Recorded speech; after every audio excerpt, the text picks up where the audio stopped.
ಎಲ್ರಿಗೂ ನಮಸ್ಕಾರ. ನೀವು ನೋಡ್ತಾ ಇದ್ದೀರಾ ಕನ್ನಡದಲ್ಲಿ ಕಾನೂನು ಯೂಟ್ಯೂಬ್ ಚಾನಲ್. ನಾನು ಅಡ್ವೊಕೇಟ್ ಸಂಧ್ಯಾ ಗೌಡ. ಮಾನನಷ್ಟ ಮೊಕದ್ದಮೆಯಲ್ಲಿ ಪೊಲೀಸರಿಂದ ತನಿಖೆ ನಡೆಯಬಹುದಾ?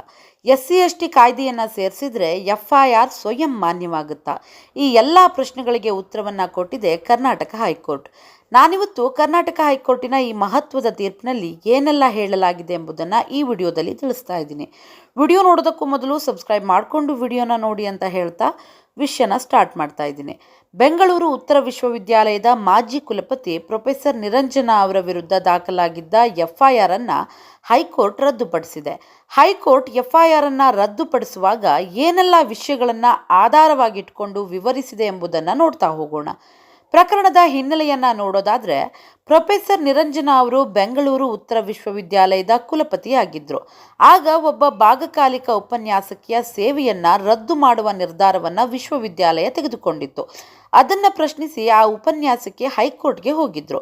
ಈ ಪ್ರಕರಣ ನಡೆಯುತ್ತಿರುವಾಗಲೇ ಅವರು ಮಾನನಷ್ಟ ಮತ್ತು SC/ST ಕಾಯ್ದೆಯಡಿ ಖಾಸಗಿ ದೂರನ್ನು ದಾಖಲಿಸಿದರು. ಆ ದೂರನ್ನು ವಿಶೇಷ ನ್ಯಾಯಾಲಯ ಪೊಲೀಸ್ ತನಿಖೆಗೆ ರೆಫರ್ ಮಾಡಿತ್ತು. ನಂತರ FIR ದಾಖಲಾಗಿತ್ತು. ಹೈಕೋರ್ಟ್ ಮುಂದೆ ಬಂದಂತಹ ಮುಖ್ಯವಾದ ಪ್ರಶ್ನೆ ಅಂದರೆ, ಮಾನನಷ್ಟ ಪ್ರಕರಣದಲ್ಲಿ ನ್ಯಾಯಾಲಯವು ಪೊಲೀಸರಿಂದ ತನಿಖೆಯನ್ನು ನಡೆಸಲು ಆದೇಶವನ್ನು ನೀಡಬಹುದಾ ಅಂತ. ಪ್ರಕರಣವನ್ನು ವಿಚಾರಣೆ ನಡೆಸಿದ ನ್ಯಾಯಮೂರ್ತಿ M ನಾಗಪ್ರಸನ್ನ ಅವರು, ಮಾನನಷ್ಟವು ಎರಡು ವ್ಯಕ್ತಿಗಳ ನಡುವಿನ ಖಾಸಗಿ ವಿವಾದವಾಗಿದ್ದು, ಇಂತಹ ಪ್ರಕರಣಗಳಲ್ಲಿ ನ್ಯಾಯಾಲಯವು ಪೊಲೀಸರಿಂದ ತನಿಖೆ ನಡೆಸಲು ಆದೇಶ ನೀಡಲು ಸಾಧ್ಯವಿಲ್ಲ ಎಂದು ಸ್ಪಷ್ಟಪಡಿಸಿದ್ದಾರೆ. ಮಾನನಷ್ಟ ಒಂದು ಖಾಸಗಿ ವಿವಾದ, ಅದು ಎರಡು ವ್ಯಕ್ತಿಗಳ ನಡುವಿನ ಒಂದು ಕಾನೂನು ವಿವಾದ. ಅದಕ್ಕಾಗಿ ಮಾನನಷ್ಟ ಪ್ರಕರಣದಲ್ಲಿ ಪೊಲೀಸರಿಂದ ತನಿಖೆ ನಡೆಸಲು ಅವಕಾಶವೇ ಇಲ್ಲ.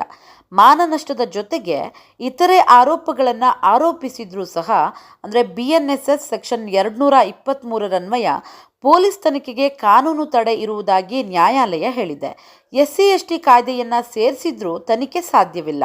ಇದಲ್ಲದೆ ಆರೋಪಿಯ ವಾದವನ್ನು ಕೇಳದೆ ಟ್ರಯಲ್ ಕೋರ್ಟ್ ನೇರವಾಗಿ ತನಿಖೆಗೆ ಆದೇಶ ನೀಡಿರುವುದು ಕಾನೂನು ಪ್ರಕ್ರಿಯೆಗೆ ವಿರುದ್ಧವಾಗಿದೆ ಎಂದು ಹೈಕೋರ್ಟ್ ಅಭಿಪ್ರಾಯಪಟ್ಟಿದೆ. ಈ ಎಲ್ಲ ಕಾರಣಗಳಿಂದ ಟ್ರಯಲ್ ಕೋರ್ಟ್ ನೀಡಿದ್ದ ತನಿಖೆಗೆ ಆದೇಶ ಹಾಗೂ ಅದರ ಆಧಾರದ ಮೇಲೆ ದಾಖಲಾಗಿದ್ದ FIR ಅನ್ನು ಹೈಕೋರ್ಟ್ ರದ್ದುಪಡಿಸಿದೆ. ಆದರೆ ದೂರುದಾರನ ಖಾಸಗಿ ದೂರನ್ನು ಸಂಪೂರ್ಣವಾಗಿ ತಳ್ಳಿಹಾಕದೆ ಅದನ್ನು ಕಾನೂನಿನ ಪ್ರಕಾರ ಪುನಃ ಪರಿಗಣಿಸುವಂತೆ ಪ್ರಕರಣವನ್ನು ಟ್ರಯಲ್ ಕೋರ್ಟ್ಗೆ ಹಿಂತಿರುಗಿಸಿದೆ. ಈ ಮೂಲಕ ಅರ್ಜಿಯನ್ನು ಹೈಕೋರ್ಟ್ ಭಾಗಶಃ ಅನುಮೋದಿಸಿದೆ. ಮಾನನಷ್ಟ ಪ್ರಕರಣಗಳಲ್ಲಿ ಪೊಲೀಸ್ ತನಿಖೆಗೆ ತಡೆ ಇದೆ ಎಂಬ ಕಾನೂನು ತತ್ವವನ್ನು ಈ ತೀರ್ಪು ಮತ್ತೊಮ್ಮೆ ದೃಢಪಡಿಸಿದೆ. ನೋಡಿದ್ರಲ್ಲ, ಮಾನನಷ್ಟ ಪ್ರಕರಣಗಳಲ್ಲಿ ಪೊಲೀಸ್ ಮಧ್ಯಪ್ರವೇಶ ಬೇಡ ಅನ್ನುವಂಥದ್ದು. ಕಾನೂನಿನ ಪ್ರಕ್ರಿಯೆಯನ್ನು ಪಾಲಿಸದೆ FIR ದಾಖಲಾಗುವುದಿಲ್ಲ.